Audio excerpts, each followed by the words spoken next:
Muito bem, voltamos a falar direto da página do jornal Visão Espírita, tanto no YouTube quanto no Facebook, para mais uma gota de Livro dos Espíritos, mais uma gota de Espiritismo para você. Estamos estudando o Livro dos Espíritos. Eu estou usando esse aqui, da editora M, a tradução da editora M, e a gente vai agora para a questão número 7 de O Livro dos Espíritos. Vamos lá? Vamos acompanhar? Questão número 7. Pode-se encontrar nas propriedades íntimas da matéria a causa primária da formação das coisas? Lembrando que nós estamos falando sobre as provas da existência de Deus, tá? Vou repetir a pergunta. Pode-se encontrar nas propriedades íntimas da matéria a causa primária da formação das coisas? Resposta. Mas então qual seria a causa dessas propriedades? Sempre é preciso haver uma causa primária. Aí tem uma explicação de Kardec. Atribuir a formação primeira das coisas às propriedades íntimas da matéria seria tomar o efeito pela causa, pois essas propriedades são por si mesmas um efeito que deve ter uma causa. Hoje se procura entender, principalmente por meteoritos, principalmente por rochas que estão viajando pelo universo, os cientistas tentam pegar essas rochas ou sedimentos dessas rochas ou pedaços dessas rochas para tentar entender a formação do universo. Tá, beleza, isso vai ajudar muito, realmente vai ajudar muito. Até para comprovação específica de vidas em outros planetas, enfim, é presumível que haja. É só nós imaginarmos, por exemplo, aí outro axioma, como a gente falou no vídeo anterior, que todo efeito tem uma causa, é só imaginarmos a quantidade de bilhões de estrelas que tem só na nossa Via Láctea e os bilhões de planetas orbitando essas estrelas.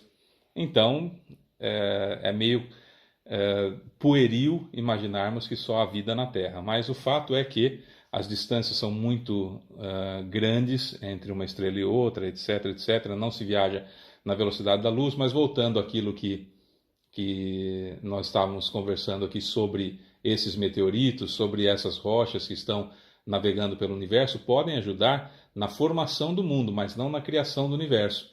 Ou até mesmo ajudar na entender como e se realmente ocorreu o tal do Big Bang, mas ainda assim uma força, uma entidade, uma causa primária deu início a tudo isso, né? Percebam que desde a questão número 1, que é Deus, do Livro dos Espíritos, a gente já começa a entender a ideia de Kardec trazer para a gente o raciocínio, o pensar, o bom senso, a ideia de raciocinarmos por nós mesmos, de buscar aquilo que está acontecendo ao nosso redor e entender aquilo que a ciência pode ajudar essa doutrina maravilhosa chamada Espiritismo, que tem tríplice aspecto, que a gente sempre fala, né, nos nossos estudos de domingo, ao vivo, às 9 horas da manhã, que a gente sempre fala. Filosofia, para modificarmos-nos internamente, para buscarmos ser melhores, entendermos-nos como indivíduo.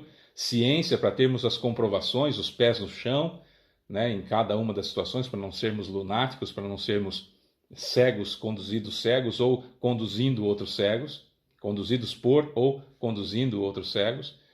E a religião que nos religa a Deus de uma forma correta, de uma forma entendendo a divindade, como causa primária de todas as coisas. Então, pode-se encontrar nas propriedades íntimas da matéria a causa primária da formação das coisas? Da formação das coisas, sim. Mas o impulso criador, não, porque o impulso criador sempre vai ser o nome que se queira usar.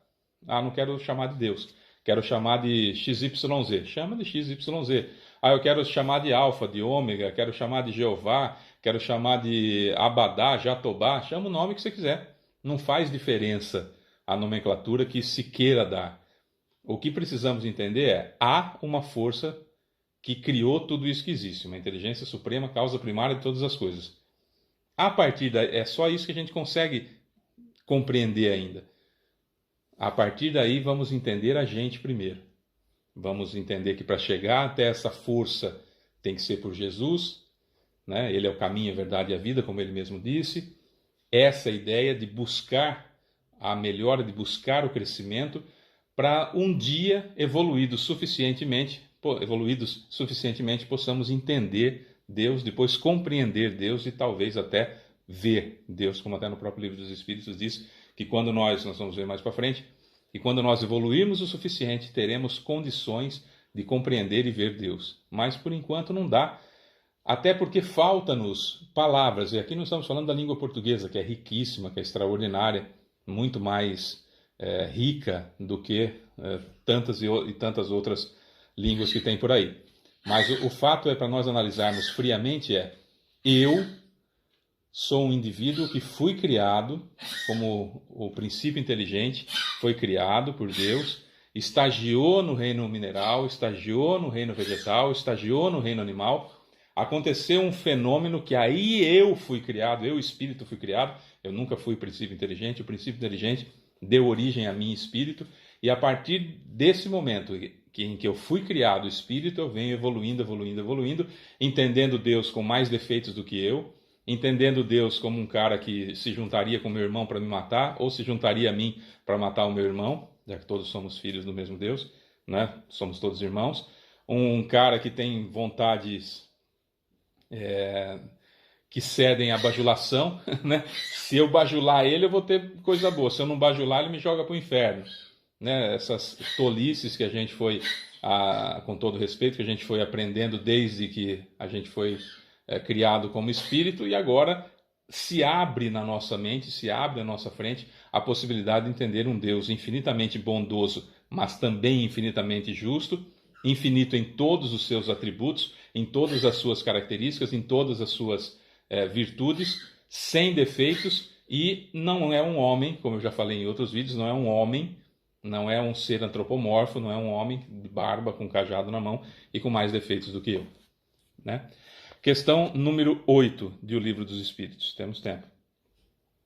O que pensar da opinião que atribui a formação primeira a uma combinação fortuita da matéria, em outras palavras, ao acaso?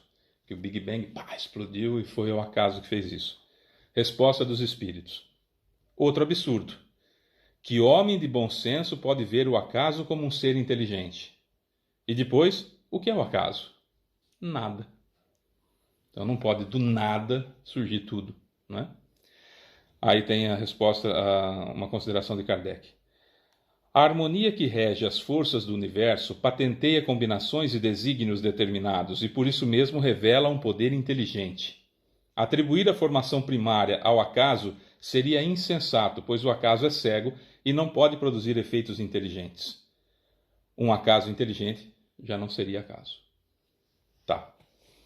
Quando a gente vê as formações registradas pelo telescópio James Webb, por exemplo, que é o mais recente, nós estamos em 2022 e o mais recente é o James Webb, que consegue captar outras ondas de infravermelho, ultravioleta e várias outras situações. Tá. Quando a gente começa a ver as formações primárias do universo a expandir-se, que são as primeiras fotos que chegaram com certa qualidade para se entender um pouco mais a expansão do universo, não dá, em sã consciência, não dá para se imaginar que tudo isso foi obra do acaso e que, de repente, a Terra gira em torno do Sol. Não é redondo, é elíptico, é de uma forma elíptica, que gira em torno do Sol, né? Que demora esse tempo que demora, ela girando em torno de si mesma, e vai girando em torno do Sol, que por sua vez está girando na Via Láctea. Então o Sol vai andando, vai andando e os planetas vão virando em volta. É nesse sentido que acontece, não é ele paradinho com os planetas em volta, é o Sol viajando com os planetas virando em volta, e que isso aconteceu ao acaso. Que se tivesse, sei lá, vamos colocar 1 quilômetro de diferença da rota que passa a Terra perto do Sol, já não existiria vida aqui. 1 quilômetro mais perto, 1 quilômetro mais longe. Como é que deu certinho essa conta para gerar vida?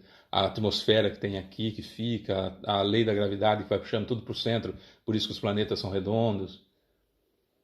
Não é? Sabe esse tipo de situação? A fusão nuclear que acontece no Sol, que na distância que nós estamos com a nossa atmosfera é perfeita para a vida, mas em Marte já não é, em Mercúrio menos ainda, em Plutão já não tem como, porque já não chega o calor suficiente. Sabe, essas coisas que a gente vai vendo, eu estou falando só do macrocosmo, né? Que a gente vai vendo, é impossível para quem tem um pouquinho de vontade de ler alguma coisa, de buscar alguma informação, de imaginar que isso aqui surgiu do nada. Não dá para imaginar isso. Agora, se nós quisermos voltar também para dentro de nós, por exemplo, o nosso sistema cognitivo, como que se forma a nossa inteligência, por exemplo, a função dos neurônios, como que o raciocínio acontece dentro do cérebro, que a ciência já chegou num ponto limite que não tem como mais falar, olha, aqui é só o cérebro. Não, tem alguma coisa a mais que o cérebro, que nós sabemos o que é, sou eu, espírito, né?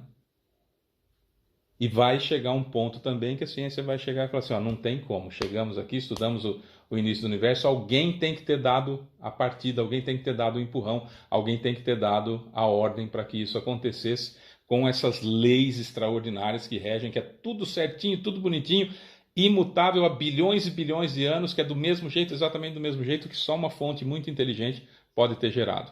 Perceberam o que o Espiritismo traz para a gente? As noções exatas daquilo que está acontecendo, a ciência como comprobatória de tudo isso, a filosofia para que nós entendamos como que é raciocinar e pensar por si próprio, e a religião, por nós mesmos, e a religião que nos reaproxima de Deus, porque a gente ficou muito longe com o advento da cultura, da inteligência que foi crescendo a ponto de até acharmos que seria normal não existir um Deus, que é uma tolice, mas que tem gente que, com todo respeito, ainda pensa dessa forma. Entender o Espiritismo faz com que nós raciocinemos, com que nós pensemos, que nós busquemos a informação. Fábio, mas eu não tenho cultura suficiente para ler, para buscar. Estude, vá em palestras, vá em estudos. Palestra é bom, é bacana, até é. Mas vá em estudos, participe de estudos, que você vai ver o debate, vai ver o porquê do porquê, do porquê, do porquê, do porquê das coisas. E aquilo vai enriquecendo a nossa mente e o nosso raciocínio para que você, eu, nós saibamos das coisas e não acreditemos. Porque quem só acredita, na hora da necessidade, não vai ter jeito, vai vacilar, vai fraquejar. Se eu sei, é totalmente diferente. Eu sou Fábio Pereira, essa é mais uma gota do Livro dos Espíritos, uma gota de Espiritismo. A gente volta amanhã com mais questões do Livro dos Espíritos. Beijo, tchau.